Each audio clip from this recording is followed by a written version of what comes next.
మలయాళంలో రూపొందిన సినిమానే పెన్నుం పోరాట్టం. సెటైరికల్ డ్రామా నేపథ్యంలో నిర్మితమైన ఈ సినిమాకి రాజేష్ మాధవన్ దర్శకత్వం వహించాడు. విలేజ్ నేపథ్యంలో ఒక కుక్క చుట్టూ తిరిగే కథ ఇది. మలయాళంతో పాటు తెలుగు, తమిళ, కన్నడ, హిందీ భాషల్లో ఈ సినిమా అందుబాటులోకి వచ్చింది. రైనా రాధాకృష్ణన్, సుభాష్ చంద్రన్ ప్రధానమైన పాత్రలను పోషించిన ఈ సినిమా కథేమిటనేది ఇప్పుడు చూద్దాం. అది ఒక చిన్న గ్రామం. అక్కడ పనీపాటా లేకుండా తిరిగే వాళ్లే ఎక్కువ. చాలామంది అనవసరమైన విషయాలను గురించి కబుర్లు చెప్పుకుంటూ కాలక్షేపం చేస్తూ ఉంటారు. ఆ ఊళ్లోనే బాబూరాజ్, అతని తల్లి నిమిష కలిసి నివసిస్తూ ఉంటారు. బాబూరాజ్ తండ్రి ఊరొదిలిపెట్టి వెళ్లిపోయి 5 ఏళ్లు అవుతూ ఉంటుంది. బాబూరాజ్ ఒక కుక్క పిల్లను పెంచుతాడు. దాని పేరు సుట్టు. ఆ కుక్క అంటే చారులత కి చాలా ఇష్టం. చారులత, బాబూరాజ్ ప్రేమించుకుంటూ ఉంటారు. అయితే ఈ విషయానికి ఎవరికీ తెలియదు.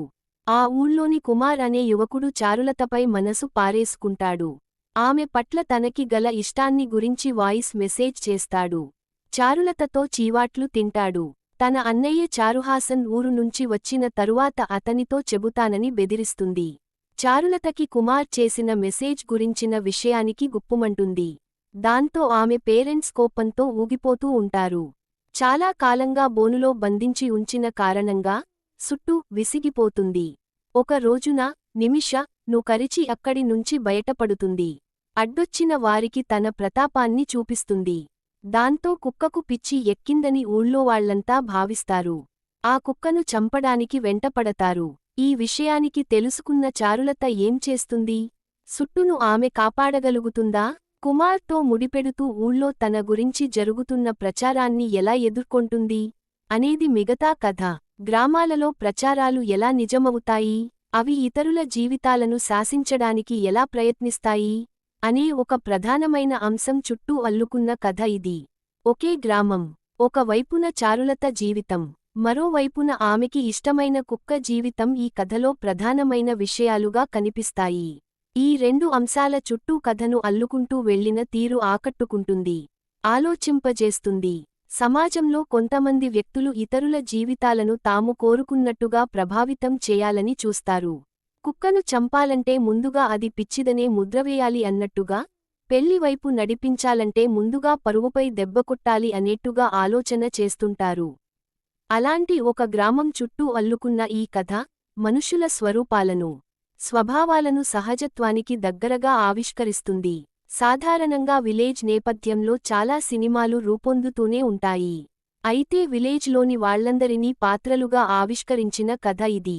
ప్రతి పాత్రను సహజత్వానికి దగ్గరగా, ఆల్రెడీ గతంలో మనకి తారసపడిన పాత్రలా అనిపించేలా డిజైన్ చేసిన విధానం ఆకట్టుకుంటుంది. మనలను కూడా అక్కడి సన్నివేశాలలో ఏదో ఒక మూల నిలబెట్టినట్టుగా అనిపిస్తుంది. ప్రతి జీవి స్వేచ్ఛను కోరుకుంటుంది. తన అవసరాలు, ఆకలి తీరుతున్నప్పటికీ బోనులో ఉండాలని ఏ జంతువు కోరుకోదు. తన సహనం పూర్తిగా నశించినప్పుడు అది తిరగబడి మరీ తన స్వేచ్ఛను సంపాదించుకుంటుంది. ఇక విచక్షణా జ్ఞానం కలిగిన బాధితులు చేయవలసింది ఎదురు తిరగడమే, ప్రశ్నించడమే.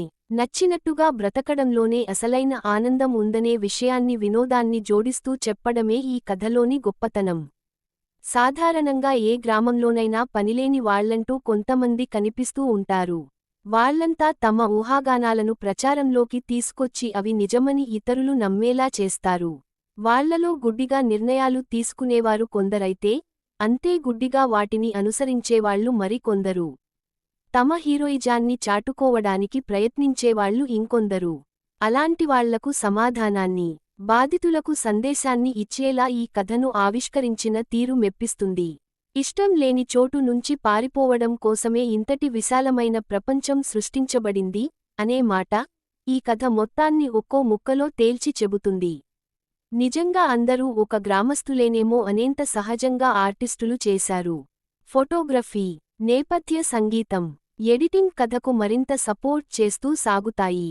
విలేజ్లలో కనిపించే వాతావరణం, అక్కడి మనుషులు, వారి స్వభావాలను వినోదభరితంగా ఆవిష్కరించిన ఈ సినిమా సరదాగా సాగిపోతూ ఆకట్టుకుంటుంది, ఆలోచింపజేస్తుంది.